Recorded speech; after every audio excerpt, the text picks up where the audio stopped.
Welcome to Macro Monday on Investec Focus Radio SA, a podcast about what's driving global and local markets. I'm Chris Holdsworth, Chief Investment Strategist at Investec Wealth and Investment. Every Monday morning, I'll update you on key developments from the past week and what you need to know about the week ahead. If you'd prefer to watch a video with the graphs and charts I referred to in the podcast, just go to investec.com/Macro Monday. This week, we're going to have a look at the latest with regards to performance across the globe. We'll also have a look at the latest US and European GDP numbers and what that means for monetary policy over the coming year when combined with inflation. And finally, we'll have a look at some very good tax numbers for South Africa. We'll start off with performance. Over the last 12 months or so, global equities have been up around about 20%, a little bit more in dollars, a very strong period. But a lot of that happened in the first 6 months of the last 12 months. If you look at the pace of returns over the past 6 months, past 3 months, past 1 month, it's quite clearly the case that there's been a slowdown in momentum and equity markets aren't quite returning what they did about 12 months or so ago. And if you look at underlying countries, again, it's been a very strong period for Japan, outperforming the US and outperforming global equities. Europe has also outperformed US equities over most of the last 12 months. So it has been a story of Japan and Europe outperforming the US. And normally that would occur in an environment of dollar weakness. That hasn't really occurred this time. The dollar has been relatively strong, especially when you consider the strong performance of rest of world equities over the US. The other story happening at the moment is a very weak return for fixed income.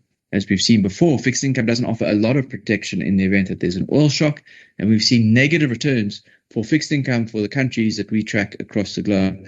And when you combine that with the recent uptick in gold, it's quite apparent that there's renewed interest in hard assets, concerns around inflation, concerns around the fiscal position of the US, and I'll touch on that in a few slides' time. And that's leading to this divergence in returns between, for example, quite strong equity returns and weak fixed income, and then again, strong gold only lately, however. If we get into some of the details around some of those performance numbers, what we've seen in the US is a near parallel shift up in the yield curve. So the yield curve has moved up quite meaningfully over the past couple of months or so, and that's in part due to concerns around inflation, but that's relatively minor. Break-even inflation rates haven't shifted by a hang of a lot. What we think is happening in the background is that there's increased competition for capital, given the huge capex numbers that we're seeing from hyperscalers, and also some concerns around the US fiscal position. And those concerns are probably shared by the US administration. We've recently now seen some joint intervention between the Japanese and US authorities.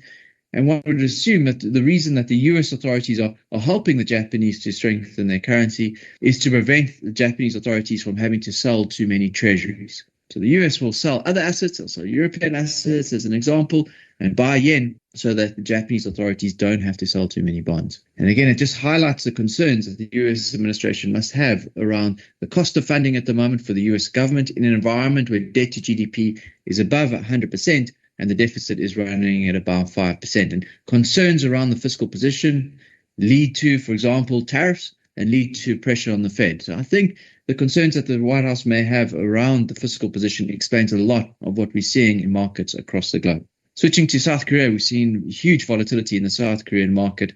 Over the past month, we've seen 10 days when the South Korean market has been up or down by more than 5%. And there's a range of leverage ETFs tracking that index and also tracking some of the underlyings. And those leverage ETFs have been absolutely smashed. And we've seen retail investors get crushed in South Korea. And as a result, we've seen a pull down recently in margin loans because there have been a lot of margin calls. It's just an incredible level of volatility in South Korea and incredible level of volatility in AI players. As a result, we've seen some hedge funds having to close their positions, and there may well be more of that coming over the coming week, and this is something we need to keep an eye on.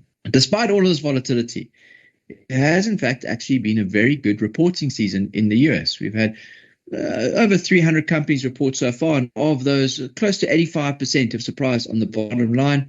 And earnings growth at the moment in the US is running north of 45%. It's quite incredible. A lot of that growth is due to once-off revaluations from holdings for Amazon, and last week we spoke about it for Alphabet.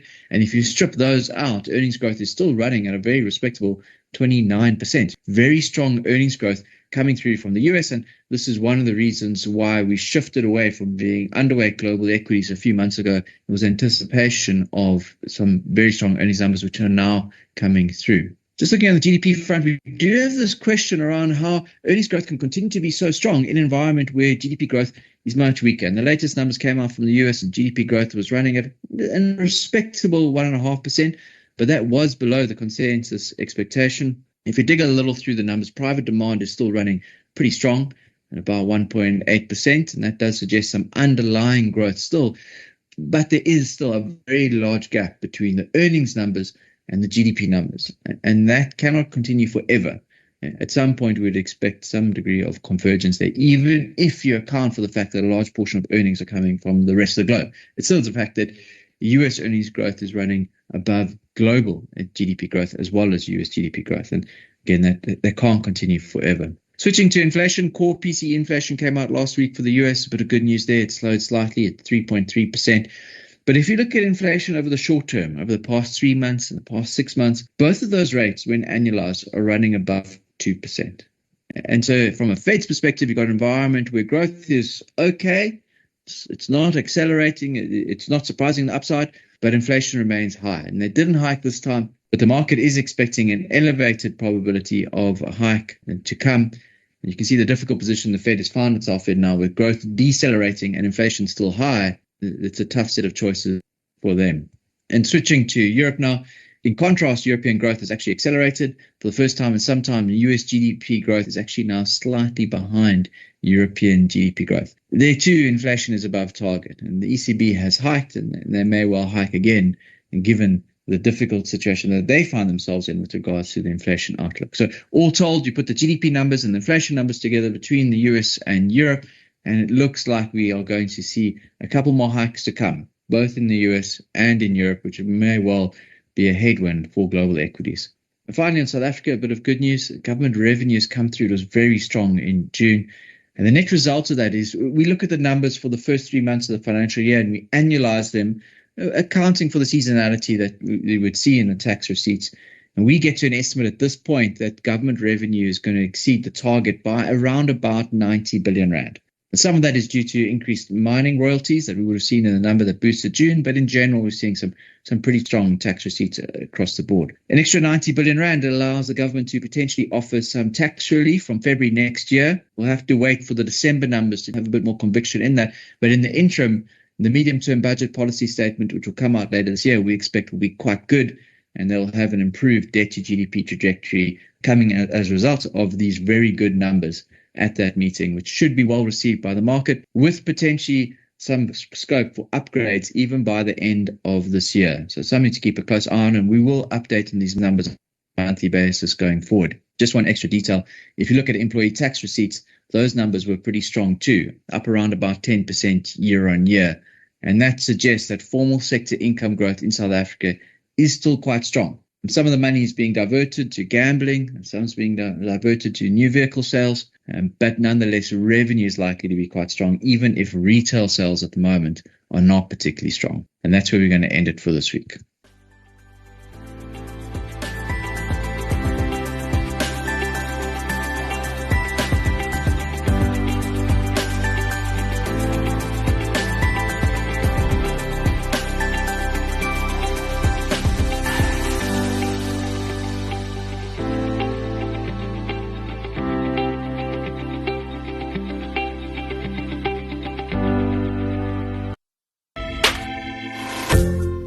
That's all for this episode. Do tune in next week for more investment insights from me, Chris Holdsworth, and the Investec Wealth and Investment team.